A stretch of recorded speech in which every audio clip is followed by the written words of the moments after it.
Hi guys, இது electricity வீடியோவோட part 1 பார்க்கலன்னா மேலே கார்டில் தரேன், போயிட்டு அந்த வீடியோவை பார்த்துட்டு வந்து இதை கண்டினியூ பண்ணுங்கள். இந்த வீடியோவில் போர்ட்டபிலிட்டி அண்ட் கரண்ட் வார் இதை பற்றி தான் நம்ம பார்க்க போகிறோம். So welcome to our channel, it's Infonight Tamil.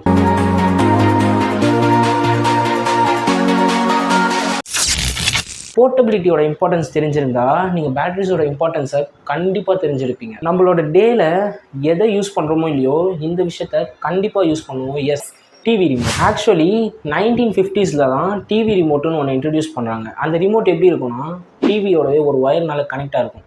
Literally play station 2ஓட joystick மாதிரி.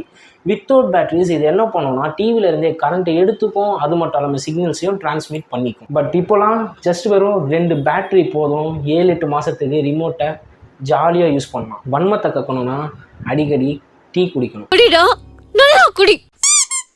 எஸ், இப்போலாம் பேட்டரிஸ்லாம் 3 மாதத்துலேயே காலி ஆகிடுது. ஏன்னு தேர்னா தான் தெரியுது அது ப்ளூடூத் ரிமோட்டுக்குன்னு ஆல்கலைன் பேட்டரிஸ்ன்னு தனியாக விற்கிறான் அப்படின்ட்டு. ஸோ ஆல்கலைன் பேட்டரிஸை பற்றி நாங்கள் ஷார்ட்ஸில் போட முடிஞ்சால் போடுறோம். Stay tuned.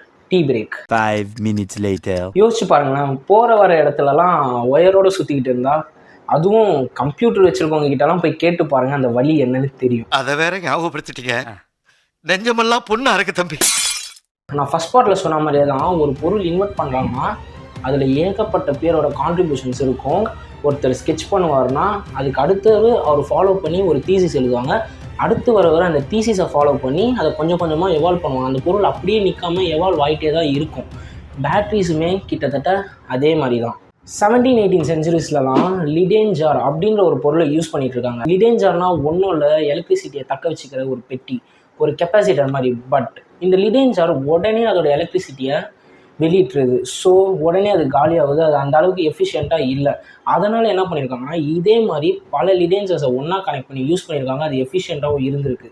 இதுக்கு தான் நம்ம பிஎஃப் ஆன பெஞ்சமின் ஃப்ராங்க்லின் பேட்ரிஸ்னு பேர் வச்சுருக்காரு. அதை தான் we guys are still using.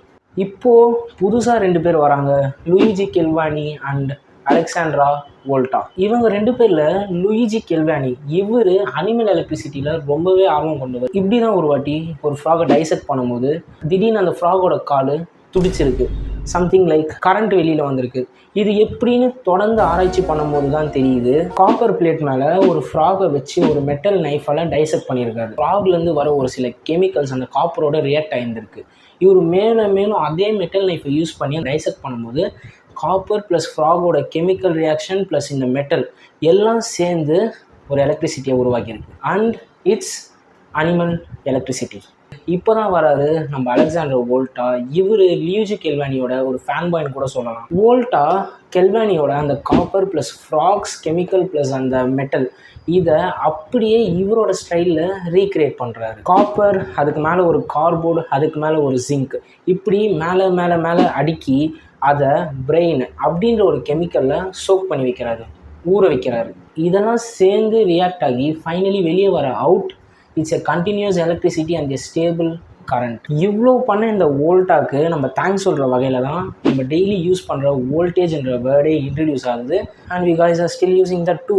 இனிமேல் நீங்கள் காலையில் ஏஞ்சிக்கும் போது உங்கள் அம்மா உங்ககிட்ட வந்து டேய் ரிமோட்டில் பேட்டரி காலி ஆயிடுச்சுரா, பால் கடைக்கு போயிட்டு பால் வாங்கும் போது கூடயே சேர்த்து ரிமோட்டுக்கு பேட்டரி வாங்கிட்டு வாடா அப்படியே சொல்லும் போது நீங்கள் பேட்டரி எப்படி உருவாச்சுன்னு தெரியுமாம்மா உனக்கு அப்படின்னு இந்த ஹிஸ்ட்ரியை சொல்லுங்கள். உங்கள் அம்மாவோட ரியாக்ஷன் என்னன்னு பாருங்கள்.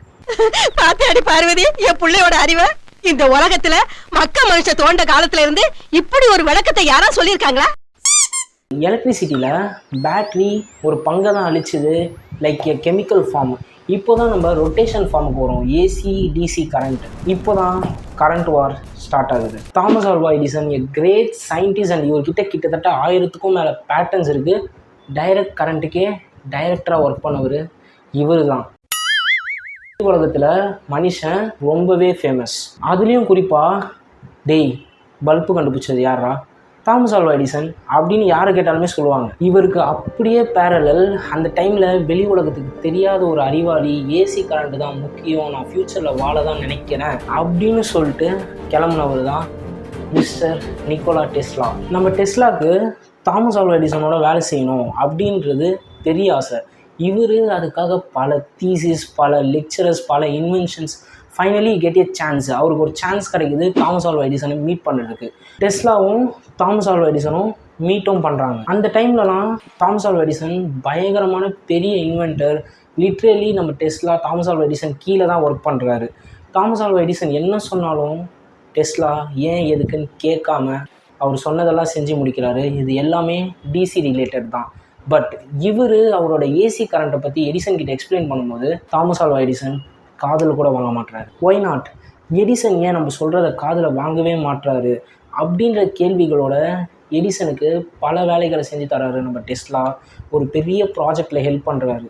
ஆனால் இவ்வளோ பண்ணியும் நம்ம டெஸ்லாவை எடிசன் பொருட்படுத்தாமல் ஏமாற்றிடுறாரு. நம்ம டெஸ்லாவும் போயா நீயும் வேலையும் அப்படின்னு சொல்லிட்டு டிசியோட ஏசி தான் பெஸ்ட்டுன்னு நான் ப்ரூவ் பண்ணியே தீருவேன்ட்டு எடிசனை விட்டு தனியாக வந்துடுறாரு. அடுத்து என்ன பண்ணுறதுனே தெரியல. கஷ்டங்கள் இவரை போட்டு தாக்க கிடைக்கிற வேலையெல்லாம் இவர் பண்ணிக்கிட்டு இருக்காரு. அப்படி இப்படின்னு எப்படியோ ஃபைனலாக காலங்கள் கடக்க இவர் அது வரைக்கும் சொல்லிட்டு மட்டுமே இருந்த அந்த ஏசி இண்டக்ஷன் மோட்டரை செஞ்சு காட்டிடுறாரு. இந்த இண்டக்ஷன் மோட்டரோட எவால்டு வெர்ஷனை தான் டெஸ்லா கார்ஸில் யூஸ் பண்ணுறாங்க. அதனால தான் டெஸ்லா காரை டெஸ்லான்னு கூப்பிடுறாங்க.